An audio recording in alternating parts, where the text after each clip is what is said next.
The reflection. I should have left the mirror where I found it. In the attic of the old farmhouse I inherited from my grandmother. It was buried under a moth-eaten sheet, leaning against the wall like it had been deliberately hidden. Dust coated the surface, but beneath that grime, I could still make out the frame, black wood carved into twisting vines, curling around, screaming faces that were almost too small to notice unless you looked closely. I didn't. I cleaned it and hung it in the hallway outside my bedroom, thinking it was a beautiful antique. I didn't realize then that I had invited something in. The first night, I woke up at 3:13 a.m. I remember the time exactly because the digital clock on my nightstand was blinking, despite the power being fine. My room felt wrong, like someone had just left. The air was colder, heavier. I heard creaking outside my door, slow and rhythmic. Footsteps. I stayed frozen in bed, telling myself it was the old wood contracting or maybe the wind, but deep down I knew better. The second night, I saw the reflection move. I was brushing my teeth and I noticed it out of the corner of my eye. I turned my head quickly, expecting to see myself, but I wasn't alone.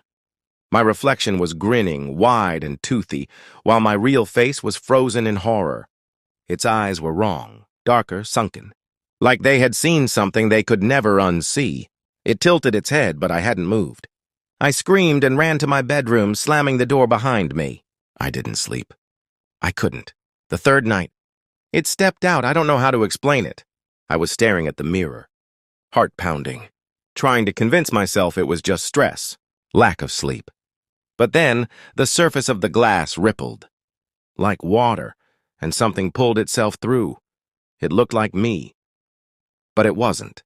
Its movements were twitchy, uncoordinated, like it was still figuring out how to wear my body.